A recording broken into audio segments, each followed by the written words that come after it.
Reclaiming the Dream, a Kingdom, Afrocentric Vision for Global Leadership. Welcome, friends, visionaries and leaders from every corner of the world. I'm Aaron Montag, and today, I want to have a deep, honest, and empowering conversation with you. A conversation about dreams. Not the fleeting kind that vanish with the morning sun, but the enduring kind that shape nations, rewrite narratives, and change the trajectory of generations. I'm talking about reclaiming the dream. For centuries, the idea of the American dream has inspired people around the globe.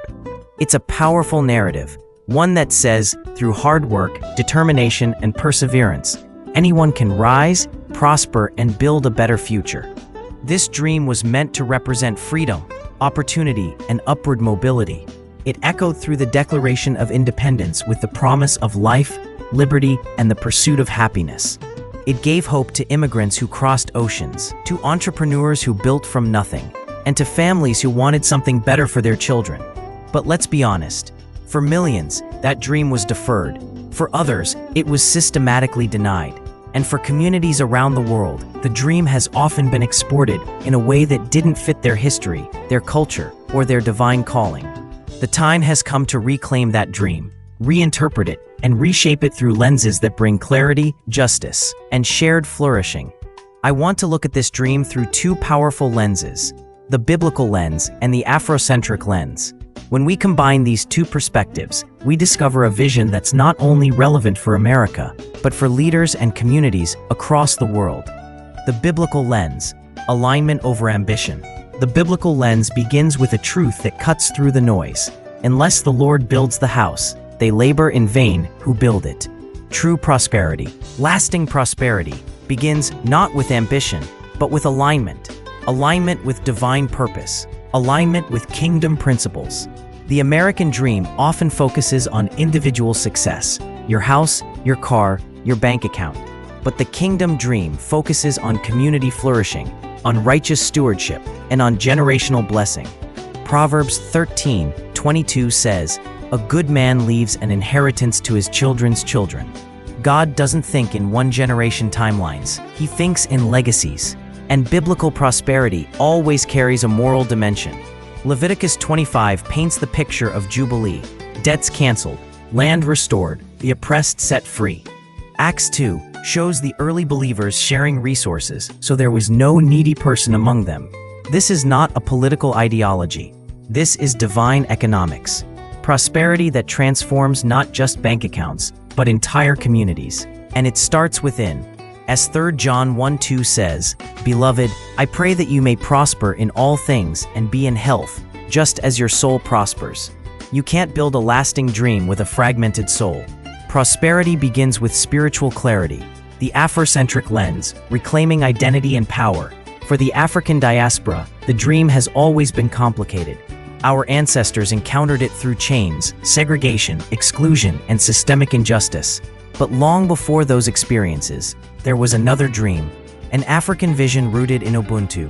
I am because we are, and since we are, therefore I am. Afrocentric thought emphasizes collective uplift, not just individual ascent. It's not about assimilating into someone else's narrative. It's about reclaiming and redefining prosperity on our own terms. This is where I want to share with you the model of the West Philadelphia Billionaire Society, WPBS. Imagine 1 million people, each contributing just $1 a day, pooling resources not for charity, but for community ownership. Imagine supermarkets, banks, schools, hospitals, media networks, hotels, and innovation hubs, not owned by outsiders, but by the community itself. This is strategic unity. This is modern Jubilee. This is what happens when vision meets structure. Leaders like Marcus Garvey, Martin Luther King Jr., and Malcolm X understood this in their own ways. Garvey envisioned global black enterprise.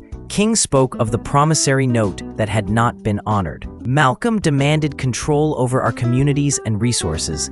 Their methods varied, but their purpose was shared, to awaken a people to economic sovereignty, cultural restoration, and collective destiny. When we merge the biblical and Afrocentric lenses, something profound happens. The biblical lens gives us the moral compass and spiritual power. The Afrocentric lens gives us cultural identity and strategic framework.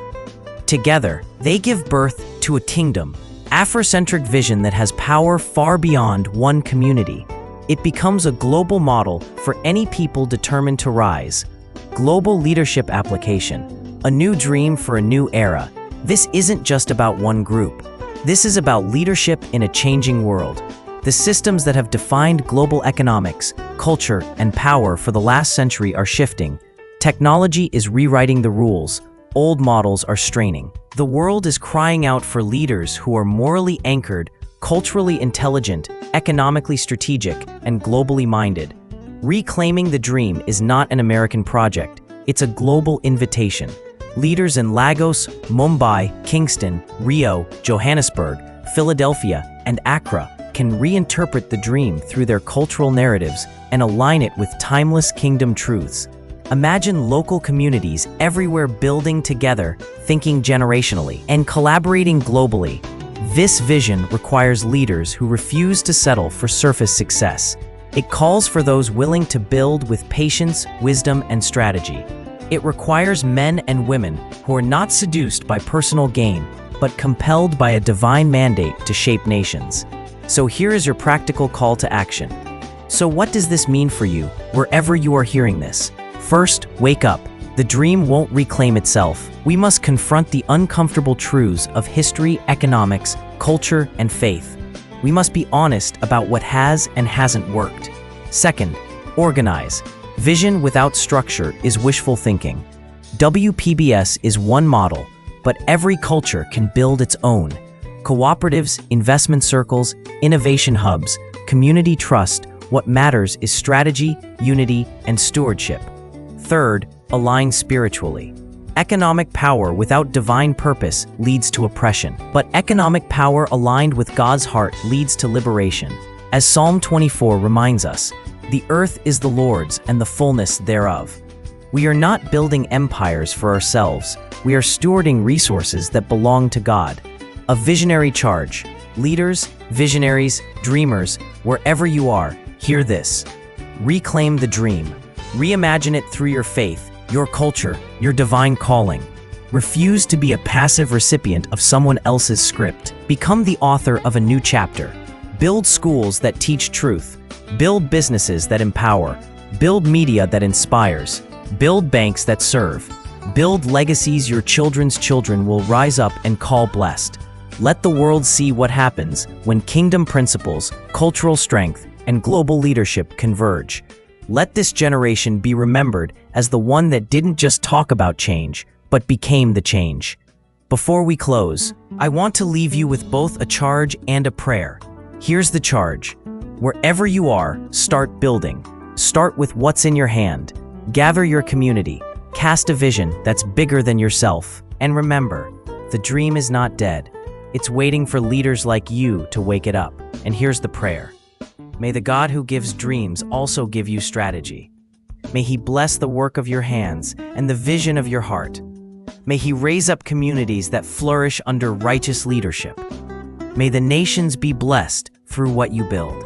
And may future generations say, they didn't just inherit a dream, they reclaimed it. Thank you for acting today. The West Philadelphia Billionaire Society is available on Amazon and wherever fine books are sold. Get 10, read 1, share 9. Let's rise together.